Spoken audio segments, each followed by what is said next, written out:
Luca Nation, we have a very special guest. I'm looking forward to spending the next 20, 25, 30 minutes getting to know Kayla. She came very highly referred from Mama Breaks. So Stephanie, thank you for the introduction. She said this. She's like, we wanted to introduce you to people who are doing things in the hobby. They're doing it the right way. They're part of the youth movement. Who apparently know way more than we give them credit for. So just so you know, like I'm not talking to you, Kayla, like, we're the adults, we're in the hobby, and you guys are the youngsters, the youth in the hobby, they know more than us is what we're figuring out. So Kayla collects here on the show. Stay tuned. We're going to do a little bit of a giveaway as well. But give people, the quick high level origin story. How old are you? Where you are and why you started, doing content on Instagram about sports cards. So I'm Kayla collects. I'm 19 years old in like 2 weeks. Right now I'm 18. I was born in Clearwater, Florida. So I grew up going to Rays games with my grandpa, and he always had some sort of sports game on the TV whenever I would go over to his house. So I just kind of learned sports through that. So I grew up with all Tampa teams and Boston teams because my mom's side of the family is from that area. And so how I got into the card game was kind of I went to games and I saw people getting autographs on cards, and I was like, I want cards to get autographs on. So I went to Target and bought 2 packs. It evolved from there. And then the content side of my journey started recently. It was more of just me just wanting to post and not really caring if anyone liked it or not. It was more just for me because I like posting that stuff, and I like editing, and I like coming up with ideas for things to post. And the support has been awesome. So it's obviously a bonus that people like what I'm posting. But it was mainly just for me to just kind of explore different avenues in the hobby. How I love that. By the way, Cage, you hear that? Tampa, Boston, two teams that beat up on your Yankees up until this year. Oh, I hate the Yankees. Everybody's beating up on the Yankees. Now, that 5-game losing streak right now. The Cardinals beat up on us this weekend. It's pretty terrible. You called it, though. That entire division is going to be over 500 at the end of the year. You said that in the beginning. Kayla. Good division.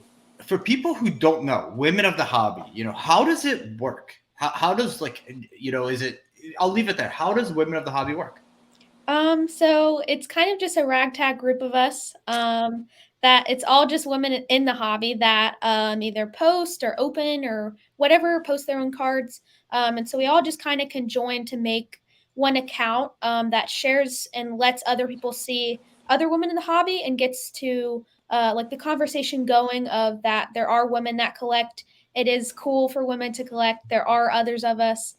So we just try to, it's more of like a community page just so people can show each other what they like collecting and just connect other women with other women that collect. We, our YouTube show, it's growing. 99% of our audience is loving, they're supportive. But we sometimes we have those old gremlin type of grandpas, right? So that comment, they're like this. And I said something after Nashville. I was like, it felt that women of the hobby, just the women participants, are growing. And I'm curious to hear your thoughts on that in a second. But he was like, I've been in this business for 30 years and I only have one women customer, right? He talks like that. And through YouTube comments, he talks like that. Well, you're probably doing it wrong if you only have one woman customer. Because if you look at National, I thought that there were more women at the show than ever before. Did you also get that vibe? Yeah, for sure. I think it also helped that there was a booth that everyone can join at, and that like meet other people they've talked to online. Because one thing I've learned is that guys were kind of just like okay with going by themselves and like going and seeing buddies, or even if they don't see anyone, they're fine with that. But women collectors love community, and they love like having someone to go to shows with, or at least having someone to talk to. Which I think helped bring in the audience. Like we were able to give away a lot of tickets just to women collectors that wouldn't have been able to go to the National if it wasn't for those giveaways. And so, I mean, the numbers were definitely there, a lot bigger than last year. Last year was my first National, so I don't know how it was before that. But I was very surprised by the turnout of women collectors that were there. Cage, no more Yep. just buying packs for Ian. No, we need to get packs for Leah. Well, listen, we're gonna have Josh Luber on, and I'm gonna figure out exactly how much Stranger Things he's making. And once I know, I'm gonna try to get half of whatever he's making because my daughter loved that Stranger Things to season 4. So I'm gonna be buying cards. So yeah, Kayla's nodding. You like the Stranger Things packs too? Yes, I did get one at the show actually. I did not. I got a Clerks pack, which we Yeah, opened, I and it got was a awesome, Dune- by the way. But A Dune pack I- for my sister because she's a Timothy Chalamet fan, and then I got a Stranger Things pack for myself. Do you I like want a pack. those non-sport cards? Right? Mm-hmm. You like them because a lot of traditional collectors are like, yeah, to that. Like, I think it's cool to bring other people into the hobby that wouldn't necessarily be there without those kind of cards. Because like my sisters aren't into sports, and my sister loved the Dune card I gave her. And so it's kind of cool to bring in them and kind of show them why I collect. And I gave it to her. She's like, "Oh my gosh, this is so cool!" And then I showed her the Stranger Things cards because we watched that show together. And so if it brings in more people, I'm all for it. I mean, it's a great community for anyone to join in. And I think that the community definitely needs more people that actually want to do it from a collection standpoint and not just a money standpoint. Kayla, so you did a collab. I'll pull it up here. So you were so excited. It's a women's soccer player. I don't know her name. Maybe you could tell me. But like, who has been a collab that you've done with her, an interview you've done that you're so excited for, and who would be like a dream collab, someone that you'd love to interview for your channel? Besides us, it's okay. Yeah. You already have. This is the collab. It's already happened. So that was McCall Zerboni. She's the captain of Gotham FC, which is a NWSL team. I think the craziest one so far has been Kelly O'Hara. I'm a big US national team. women's soccer team fan. I've grown up watching them since I was like a little kid. I mean, I'm still kind of a kid in a way, but since I was like really young. So that was pretty crazy. I didn't freak out in the moment, but after I was like, oh my gosh, like I just talked to Kelly O'Hara. And then a dream one, there's a couple. I think maybe Paige Beckers would be a pretty cool one. She seems pretty cool. And maybe like a goat like Carly Lloyd, maybe.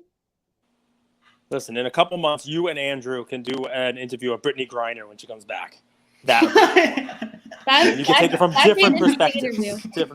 Different perspective. You can talk about sports and stuff, and Andrew can ask her about like what was actually in the bag. Was it a sativa, a hybrid, or an indica in the vape pen? And you have a plug. This is Kate. Well, Kayla's 19. Kayla, you're not even a youth in the hobby. You're an adult. Welcome to the real world. Kinda, yeah. Oh man, I just figured that would be a fun interview. Come on, everybody will be clamoring for that one when she comes back stateside, which you know she eventually will, hopefully sooner than later. But yeah, I mean, listen, did you get to meet card porn? I don't know. I don't think so. See, I don't know either. But there was a break, right? Women in the hobby did a break with card porn. I think it was like, there was a box break or something like that. So, oh man, I was hoping you got to meet card porn. That would be the highlight of my national. I want to meet card porn.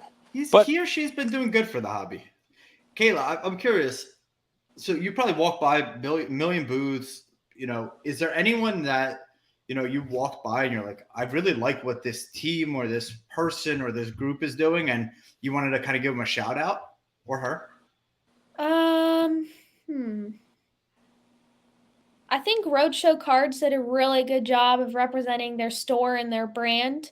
I don't know if you guys saw what their setup was like, but they had like 4 separate corners of their shop represented. So the California Roadshow, New York Roadshow, Kentucky Roadshow, and Texas Roadshow all had like a separate pillar where they could sell and buy cards from people. And I think that was cool just because like if there was a customer from Kentucky, they also got to meet the owners of like the other stores. And from then they were sharing a booth with Santiago Sports last year. And then they were in corporate this year, which is a huge transition, which I was very surprised by. And I think they did a great job. And I think Slab Stocks also did a really good job. They were conjoined with Card Collector 2 this year, but I think they just did a good job of having a presence there and interacting with the people that support their channels and pages. Cage, I don't know if you saw Kayla's collection. She's maybe the most diverse collector out there. So she got Miguel Cabrera. You picked up some hockey Young Guns cards, right? You have Chris Archer, who people don't know, but Chris Archer was supposed to be like the next big pitcher. I love Chris Archer. This was 2013. This was when I was actually watching baseball. How did you what do you collect for? Is it like these are just the players I love, or some cards like I kind of want to make money on? What's your if someone asked you what's sounds like Florida guys so far? You're talking about diverse. It sounds like Cabrera was a Marlin, Archer was Tampa Bay. Sounds like okay. Well, how about Phil Dahlhauser, who's a volleyball player? I bet you didn't even know that, Cage. Phil Dahlhauser. I mean, he's no St. John Smith. He's no Randy Stoklos. Fair enough. I'd say my collection is kind of all over the place. I mainly collect basically what I like. So like the Phil Dahlhauser, I am a big Olympics person. I always watch the Olympics when they come around. Some people are like, I don't understand the Olympics cards, the Olympics set. I love those because otherwise you wouldn't get autographs from these people. They're literally just at their homes. They're not like having games in the public all the time. And then like besides that, my PC is all Tampa teams. So that's football, hockey, and baseball. I'm not a Marlins fan, but I just saw an opportunity with the Miguel Cabrera cards. The relics that are game used, that are low numbered, they're not going to come up very often. And when he gets in the Hall of Fame, it's definitely going to see a bump. And it was funny because when he got his 3000th hit, I made a post of like the Cabrera cards I had. And my friends in the hobby were like, oh my gosh, like how'd you get that collection of them? Like it must have cost you a lot of money. And honestly, I think for the two coolest relics I have, I paid maybe $50 total for them. And I know at least one of them is probably worth $100 now. So it wasn't really a money thing for the Cabrera. I mean, the money returns there. But sometimes, occasionally, I do see an opportunity to make money in the hobby. I mean, the Austin Matthews PSA 9 rookie for $30. I mean, it's his regular base PSA 9 goes for, I think, like 500, 600. And I was like, for a checklist from the same set, how can that only be $30 card? It should at least be 100, I think. See? Austin Matthews. That's Feel, by the way. Cage called him. Oh, you're tying it into the card ladder episode. That's Feel. That's Feel right there. It's not data. It's Feel. It just should be. It should be. How did Kayla? How did you get started? Right, like where did you get your where did the first card, the first buy, that first budget come from? Well, I don't remember exactly. Flip Life, Mug Life. So long ago. You sold mugs and all of the furniture in your house to fund your card habit. And your parents were like, what's going on? I started collecting when I was 10. And I'm now 19. So I think the first 2 packs I know my mom bought me. I mean, they were only like $1 a piece. And then after that, I think like when I started going to card shows, I used to get paid for my grades in school. So if I got like an A on a report card, it'd be $10, I think. And then a B on a report card would be $5. And then if I got a C, I didn't get any money at all. So I think that's how my budgeting started. And a D, you have to give one of your expensive cards to your parents. Like your Mia Hamm autos. I don't think I've ever gotten a D on a report card. Good for you. Good for you. Well done. I love it. I was going to say, if you got a B, you got to give $10 back. History. History is a big part of what we do here in the hobby. Yeah, but like presidential history, that all the stuff, not for me. I'm really good at math. I can read a book and tell you about it, but history is just not my thing. No, huh? All right.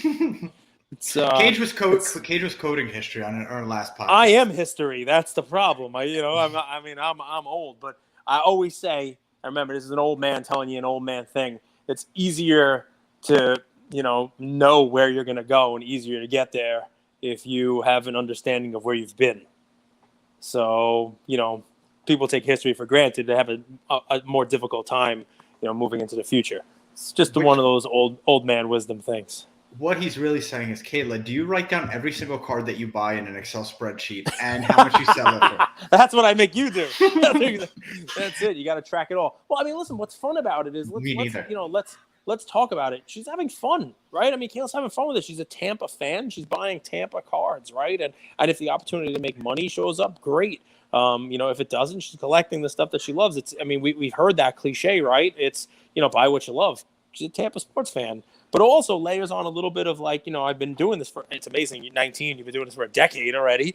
You see an opportunity. Miguel Cabrera is somebody who is an all-time great, a Triple Crown winner, 3,000 hits, surefire first ballot Hall of Famer. And you say, you know what? I've seen something that's, the price is wrong. And you're able to do that because you're collecting and you're paying attention. You're going to shows, and just like you said, this Austin Matthews should be $100 when it's 30. Cabrera's cards should be more. And the funny thing is you're amassing them, and then when you show them off, people are like, "Whoa, those are great!" That's a good feeling. That's a cool. It's like vindication of your thought process being right. How did you afford those expensive cards? And you're like, they really weren't that expensive. So that's a lot of fun, and that's what the hobby's kind of about, right? But here's my question. You started buying cards because you saw people getting autographs. Were you lucky enough in your first 2 packs at Target to get a card in those packs of someone you wanted to get autographed, or did you have to go to a show and hit the dollar boxes? I know I didn't pull an autograph in the packs. Right. Well, but that would be tough. at the time, so in 2013, one of my favorite non-race player at the time was Manny Machado. He was just coming on the scene. He was the talk of the town, kind of. And I did pull his rookie in one of those 2 packs. My first 2 packs, I did pull his rookie. That's kind of what got me hooked. I still have that card today. And I hope eventually, maybe full circle, I interview Machado and have him sign it for me. That would be sick. So are you pumped for the Padres with the trade? I can't believe he didn't break his ankle. When Cage told me he's still playing, I thought he was done for the year. Yeah. I kind of called Soto going to the Padres. I didn't think he was going to go anywhere, but if he was, I did see the Padres doing it because the Yankees didn't want to give up Volpe and Dominguez in the same trade, which they probably should have to get Soto. But, it's cool for the stellar, Padres. right? She's sharp. I'm rethinking here. I'm like, Kayla's going to kind of hate me for my next comment. I infamously said that baseball is going to be dead in 20 years. And now I kind of feel that I'm wrong. Yeah, you're definitely wrong. Well, what is it about baseball as a 19-year-old that you enjoy? Do you watch the sport? Do you watch the clips afterwards? Will you sit down and watch a whole game? Is it because you have a family member who, you watched it with? Andrew's premise is based on the fact that, basketball is an easier, clippable, Instagrammable, sport. Football too. You don't have to sit down for 4 hours to watch a very slow-moving, actionless game. If you wanted a slow-moving, actionless game, you can watch 90 minutes of soccer. But Andrew. But you seem to enjoy baseball. Why is that? I love this.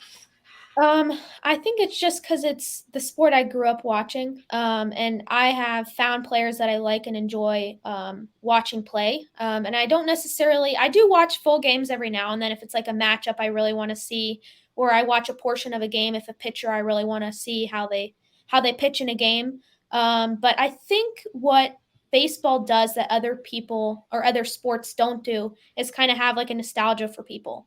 Because you see people in basketball argue about who's the GOAT, who's this and that, who's the next upcoming star. But baseball kind of allows for everyone to flourish if they want to. Mike Trout doesn't talk at all, doesn't really talk to media, but everyone still loves him. But then Tatis does his own thing, flips the bat, creates a little bit of controversy, and people still love buying his jerseys, buying his cards.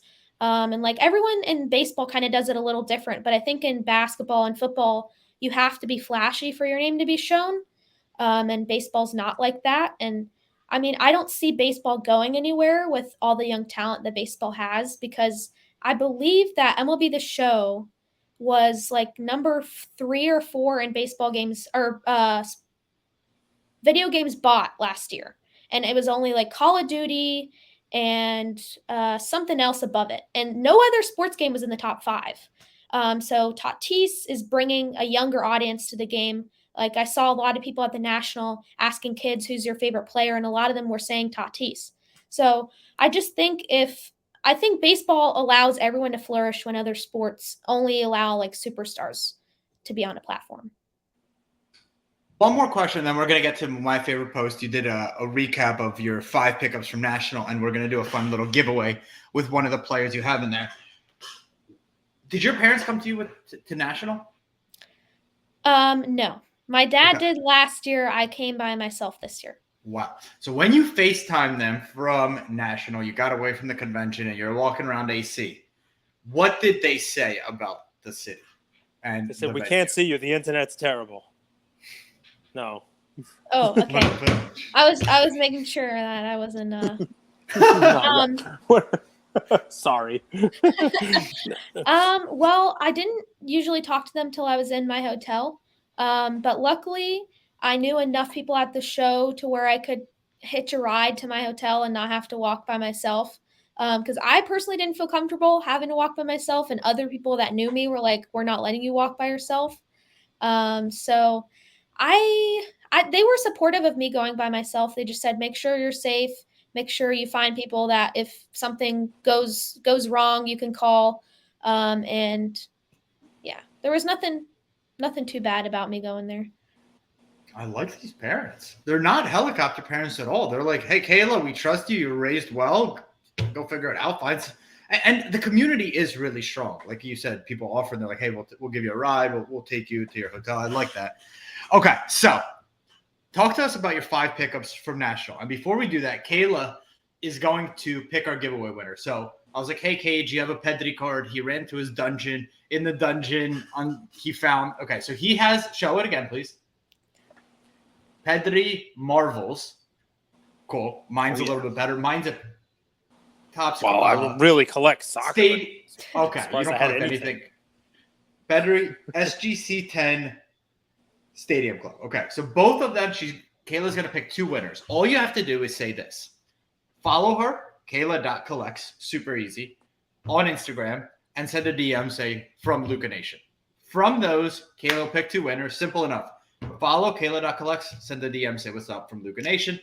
She'll pick 2 winners, and we will pay for shipping and individually send you guys a Pedri card. So talk to us about that final post. Top 5 pickups from National and the one you're most excited for.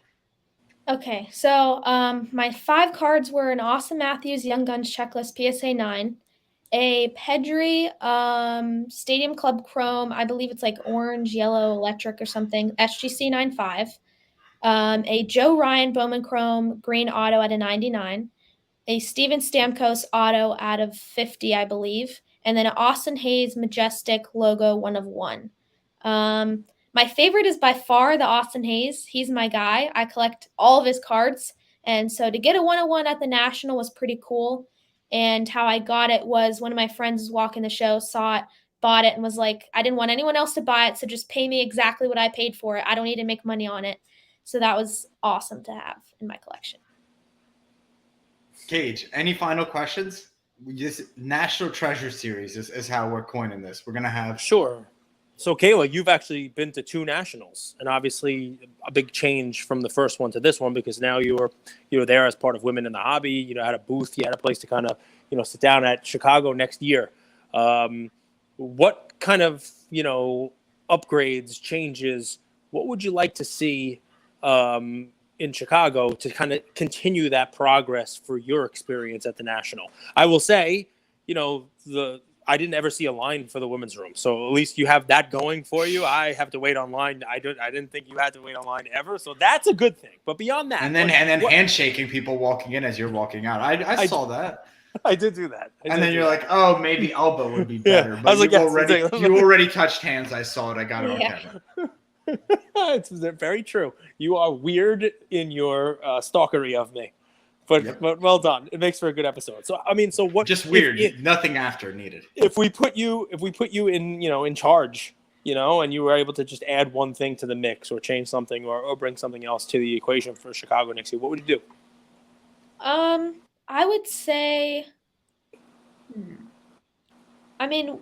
There's probably 2 Tough things. one. I'd say. All right, good. I'd say women in the hobby to have a bigger presence. This year was kind of just to test the waters and see what kind of support we got. And I already know there's some things in the works for next year that are pretty exciting.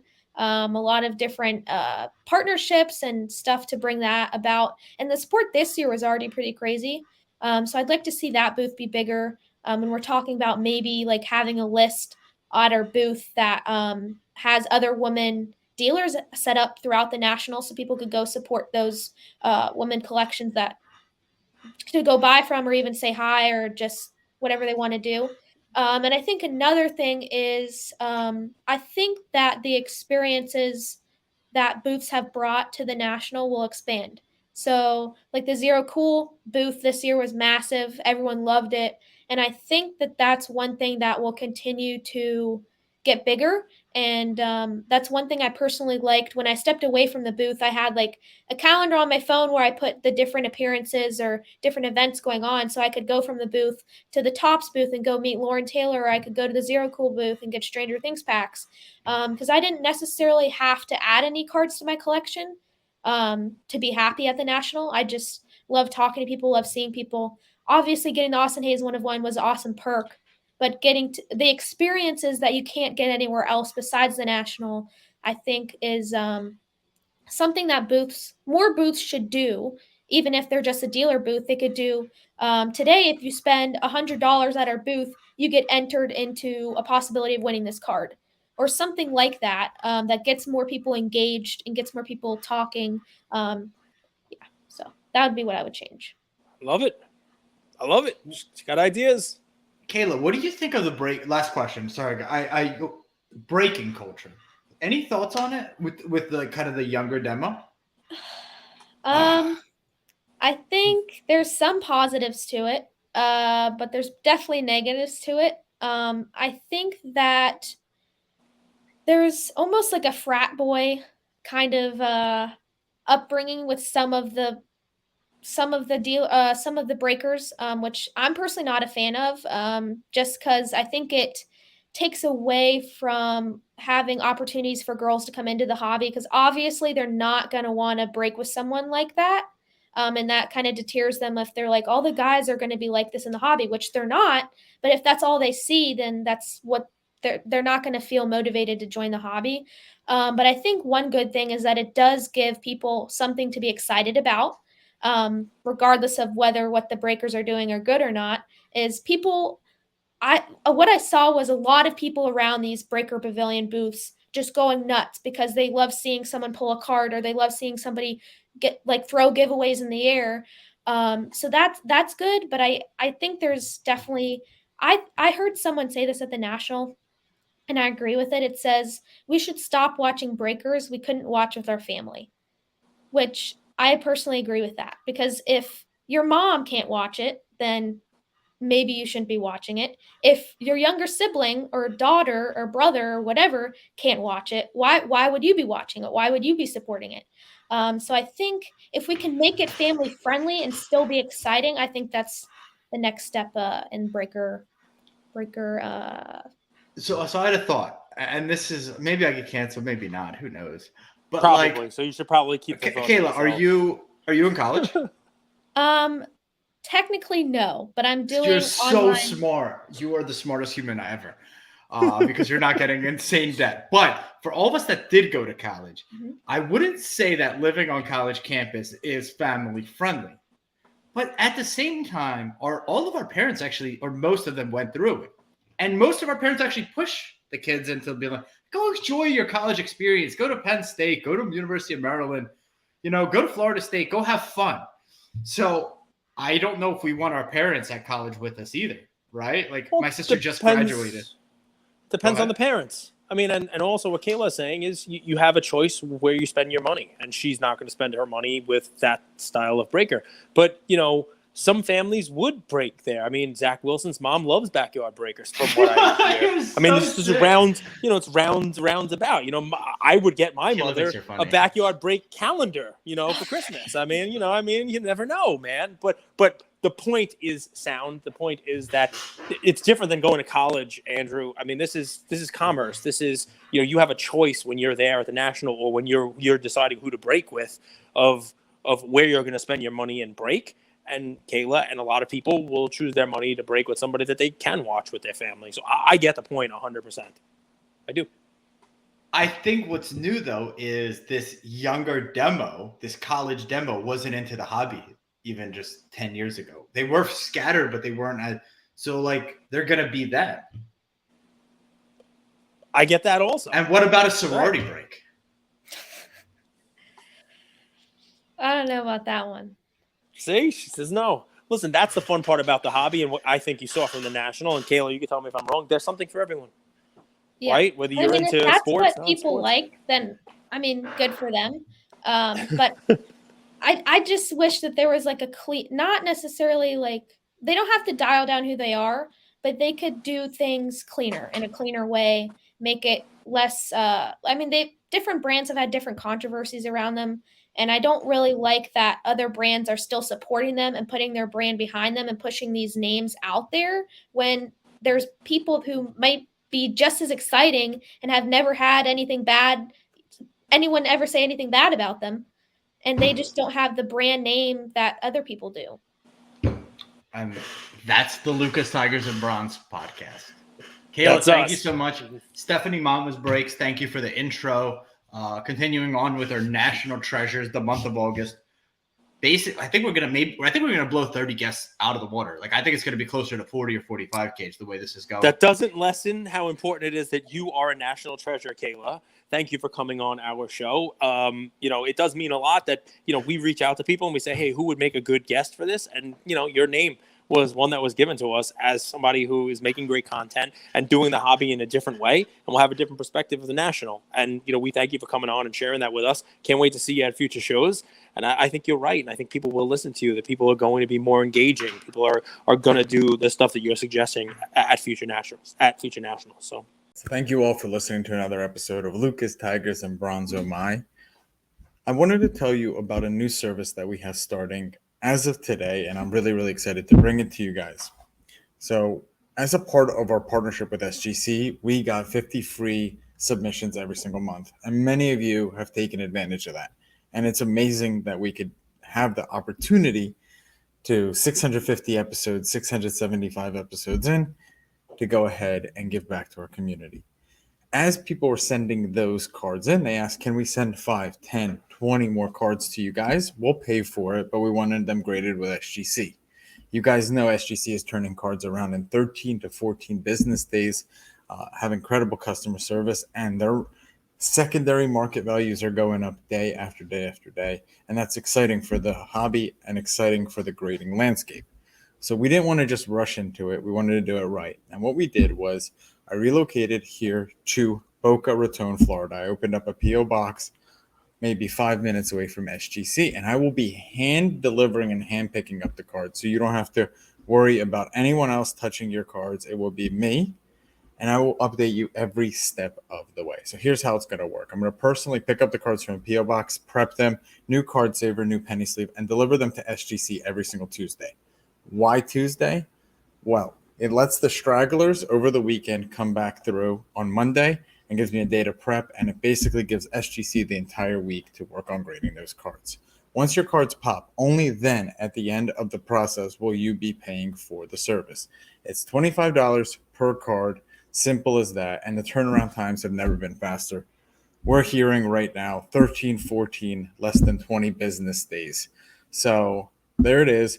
9170 Glades Road, number 135 is the P.O. Box in Boca Raton, Florida, 33434. 9170 Glades Road, number 135, Boca Raton, Florida, 33434. Of course, you could shoot me an email or shoot me a text anytime, and I'm always available. Many of you already have my email. It's iamandrewgoldberg@gmail.com. or my cell phone number, 215-519-9154. Reach out with any questions. I could walk you through the process. I've hopped on the call with quite a few of you, and I'm happy to do that. Love you, Luca Nation.